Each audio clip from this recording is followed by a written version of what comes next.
Hello everyone, welcome back to my Arogya Sanjeevini channel. ಇವತ್ತಿನ ವಿಡಿಯೋದಲ್ಲಿ soya fry ಅನ್ನು ಮಾಡ್ತಾ ಇದ್ದೀನಿ. ಸೋಯಾ ಫ್ರೈ ರೆಸಿಪಿ, ಪ್ರೋಟೀನ್ ತುಂಬಿದ ಸೋಯಾ ಸ್ಪೆಷಲ್ ಆಗಿರೋ ಟೇಸ್ಟಿ ಆಗಿರೋ ಸೋಯಾ ರೆಸಿಪಿ.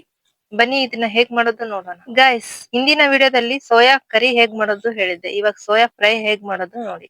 ಬನ್ನಿ ತೋರಿಸ್ತೀನಿ. ಇದಕ್ಕೆಲ್ಲ ಏನೆಲ್ಲ ಇಂಗ್ರೀಡಿಯೆಂಟ್ಸ್ ಬೇಕಂತ ಹೇಳಿ. ಇದಕ್ ಬೇಕಾಗಿರೋದು ಸೋಯಾ ಚಂಕ್ಸ್.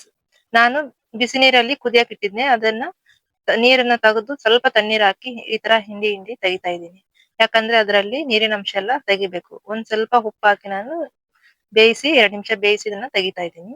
ಈ ತರ ತೆಗ್ದಿದ್ದೀನಿ ನೋಡಿ. ಇವಾಗ ಚಿಕ್ಕ ಪೀಸ್ ಹಾಕಿ ಇದನ್ನ ಕಟ್ ಮಾಡ್ಕೋಬೇಕು. ಒಂದು ಸೋಯಾ ಚಂಕ್ಸ್ ಅಲ್ಲಿ 4 ಭಾಗ ಮಾಡ್ಕೋಬೇಕು. ಈ ತರ ಮಾಡ್ಕೋಬೇಕು. ಇವಾಗ ಮುಂದಿನ ಪ್ರೊಸೀಜರ್ ಏನಾದ್ರು ತೋರಿಸ್ತೀನಿ ಬನ್ನಿ. ಒಂದು ಬೌಲ್ ಸೋಯಾ ಚಂಕ್ಸ್ ಗೆ ನಾನು 1 ಚಿಕ್ಕ ಕಪ್ ಅಷ್ಟು ನಾನು ಕಡ್ಲೆ ಹಿಟ್ಟು ಹಾಕೊಂಡಿನಿ. 2 ಮೊಟ್ಟೆ ಹಾಕಿದೀನಿ. ಮತ್ತೆ ಇದಕ್ಕೆ ಚಿಕ್ಕ ಪೀಸ್ ಆಗಿ ಕಟ್ ಮಾಡಿರೋ ಕೊತ್ತಂಬರಿ ಸೊಪ್ಪು, 1 ಟೀ ಸ್ಪೂನ್ ಅಷ್ಟು ಅಚ್ಚ ಖಾರದ ಪುಡಿ, 1 ಚಿಟಿಗೆ ಅರಿಶಿನ, ಮತ್ತೆ ರುಚಿಗೆ ತಕ್ಕಷ್ಟು ಉಪ್ಪು, ಇದನ್ನೆಲ್ಲ ಹಾಕಿದೀನಿ. ಇವಾಗ ಸ್ವಲ್ಪ ಗರಂ ಮಸಾಲ ಹಾಕ್ತಾ ಇದ್ದೀನಿ. 1 ಹಾಫ್ ಟೀ ಸ್ಪೂನ್ ಹಾಕಿದ್ರೆ ಸಾಕು. ಇದನ್ನೆಲ್ಲ ಇವಾಗ ನಾನು ಮಿಕ್ಸ್ ಮಾಡ್ಕೊಂಡಿನಿ. ಚೆನ್ನಾಗಿ ಮಿಕ್ಸ್ ಆಗಿದೆ ನೋಡಿ. ಈ ತರ ಇವಾಗ ನಾನು ಗ್ಯಾಸಿನ ಮೇಲೆ ಪಾತ್ರೆ ಇಟ್ಟು ಅದರಲ್ಲಿ 3 ಟೇಬಲ್ ಸ್ಪೂನ್, ದೊಡ್ಡ ಟೇಬಲ್ ಸ್ಪೂನ್ ಇಂದ ಎಣ್ಣೆ ಹಾಕಿದ್ದೀನಿ. ಅದರಲ್ಲಿ ನಾನು ಇದನ್ನ ಫ್ರೈ ಮಾಡ್ಕೊಂತಾ ಇದ್ದೀನಿ ನೋಡಿ. ಇವಾಗ ಅಂಟ್ಕೊಂಡಿದೆ ಅಲ್ವಾ, ಹೀಗೆ ಫ್ರೈ ಮಾಡ್ಕೊಂತ ಇದ್ರೆ ಅದನ್ನ ಎಣ್ಣೆಯಲ್ಲೇ ಫ್ರೈ ಮಾಡ್ಬೇಕು. ಜಾಸ್ತಿ ಎಣ್ಣೆನೂ ಹಾಕ್ಬಾರ್ದು, ಡೀಪ್ ಫ್ರೈ ಮಾಡ್ಬಾರ್ದು. ಇವಾಗ ಸಾಂಬಾರ್ ಹಾಕೋ ಚಮಚ ಇರ್ತಲ್ವಾ, ಆ ಚಮಚದಿಂದ ನಾನು 3 ಚಮಚ ಅಷ್ಟು ಎಣ್ಣೆ ಹಾಕಿದ್ದೀನಿ. ಅದ್ರಲ್ಲಿ ಇದನ್ನ ಫ್ರೈ ಮಾಡಿದ್ರೆ ಎಲ್ಲಾನು ಬಿಡಿ ಬಿಡಿ ಭಾಗ ಆಗಿ ಉದುರುದುರು ಆಗುತ್ತೆ. ಯಾಕಂದ್ರೆ ಸೋಯಾನ ಕಟ್ ಮಾಡದೆ ಹಾಗೆ ನೀವು ಈ ತರ ಮಾಡ್ಕೊಂಡ್ರೆ ದೊಡ್ಡ ಪೀಸ್ ಆಗುತ್ತೆ ಅದ್ರಲ್ಲಿ. ಅದಕ್ಕೆ ಈ ತರ ಕಟ್ ಮಾಡ್ಕೊಂಡ್ರೆ ಕರೆಕ್ಟ್ ಸೇಫಿಗೆ ಬರುತ್ತೆ. ಅಷ್ಟು ದೊಡ್ಡದಿರಲ್ಲ, ಅಷ್ಟು ಚಿಕ್ಕದನ್ನಿರಲ್ಲ, ಕರೆಕ್ಟ್ ಆಗಿ ಬರುತ್ತೆ. ಇದು ಚೆನ್ನಾಗಿ ಇವಾಗ ಫ್ರೈ ಮಾಡ್ಕೋಬೇಕು. ಈಗ ನೋಡಿ ನಾನು ಇದನ್ನ ಈ ತರ ಬಿಡಿಸಿ ಫ್ರೈ ಮಾಡ್ತಾ ಇದೀನಿ. ಸ್ವಲ್ಪ ಕಾದ್ರೆ ಎಣ್ಣೆ ಅದು ಫ್ರೈ ಆಗುತ್ತೆ. ನೋ ಟೆನ್ಷನ್, ಎಲ್ಲ ಉದುರುದುರು ಆಗುತ್ತೆ. ಇವಾಗ ನೋಡಿ ಈ ತರ ಆಗಿದೆ, ಚೆನ್ನಾಗಿ ಫ್ರೈ ಆಗಿದೆ. ಇವಾಗ ಇದು ನೋಡಿ ಈ ತರ ಬಂದಿದೆ. ಈ ತರ ಎಣ್ಣೆಯಲ್ಲೇನೆ ಫ್ರೈ ಮಾಡಿ ಕ್ರಿಸ್ಪಿಯಾಗಿ ತಕ್ಕೋಬೇಕು. ಇದು ನೋಡಿ ತೆಗಿತೀನಿ ನಾನು ಇವಾಗ. ಇನ್ನೊಂದ್ ಸ್ವಲ್ಪ ಫ್ರೈ ಮಾಡ್ಬಿಟ್ಟು ನೋಡಿ ಚೆನ್ನಾಗಿ ಇದು ಏನ್ ಗೋಬಿ ಮಂಚೂರಿ ತರ ಈ ತರ ಬಿಡಿ ಬಿಡಿ ಆಗಿ ಬರುತ್ತೆ, ಚೆನ್ನಾಗಿ ಬರುತ್ತೆ. ಈ ತರ ನೀವು ಮನೆಯಲ್ಲಿ ಒಂದ್ಸಲ ಟ್ರೈ ಮಾಡಿ ನೋಡಿ, ಚೆನ್ನಾಗಿರುತ್ತೆ ಈ ಟೇಸ್ಟ್. ಸೋಯಾ ಪ್ರೋಟೀನ್ ಇಂದ ತುಂಬಿದೆ, ತುಂಬಾ ಒಳ್ಳೇದು ಪ್ರೋಟೀನ್ ಇರುತ್ತೆ ಸೋಯಾ ಚಂಕ್ಸ್. ಒಂದಿನಕ್ಕೆ ಅಷ್ಟೊಂದ್ ಜಾಸ್ತಿ ಸೇವಿಸಬಾರ್ದು. ಒಂದ್ ದಿನಕ್ಕೆ 25 ರಿಂದ 30 ಗ್ರಾಮ್ ಅಷ್ಟೇ ತಗೋಬೇಕಿದೆ ಸೋಯಾನ. ಇವಾಗ ನಾನು ಇದನ್ನ ಬೌಲ್ ಅಲ್ಲಿ ತಕೊಂಡ್ಬಿಡ್ತೀನಿ. ಚೆನ್ನಾಗಿ ಇವಾಗ ಫ್ರೈ ಆಗಿದೆ, ಎಲ್ಲದನ್ನು ತೆಗೆದು ಬಿಡ್ತೀನಿ ಇದ್ರಲ್ಲಿ. ಇವಾಗ ಮುಂದಿನ ಪ್ರೊಸೀಜರ್, ಅದೇ ಬಾಣಲಿಯಲ್ಲಿ ಎಣ್ಣೆ ಇರುತ್ತಲ್ವಾ, ಅದಕ್ಕೆ 4 ಈರುಳ್ಳಿ ಕಟ್ ಮಾಡಿ ಇಟ್ಕೊಂಡಿದ್ದೆ ನಾನು.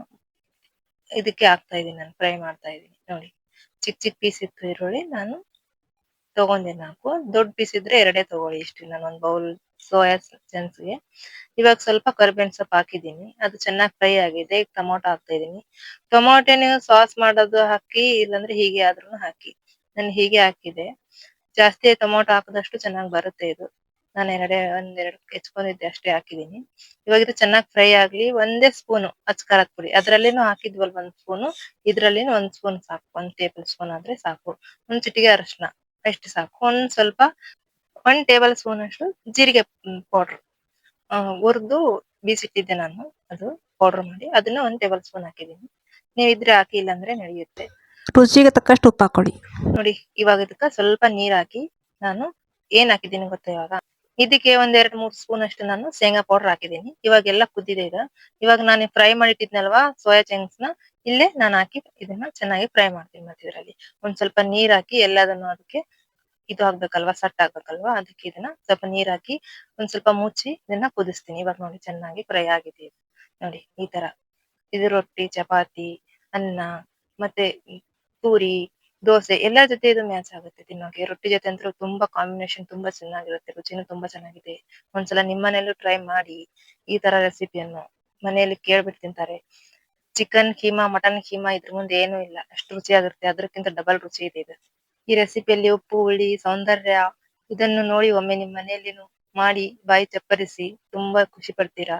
ತುಂಬಾ ಇಷ್ಟನೂ ಆಗುತ್ತೆ ಇದು. ಇಷ್ಟವಾಗುತ್ತೆ ಸೋಯಾ ರುಚಿ. Simple recipe, powerful protein.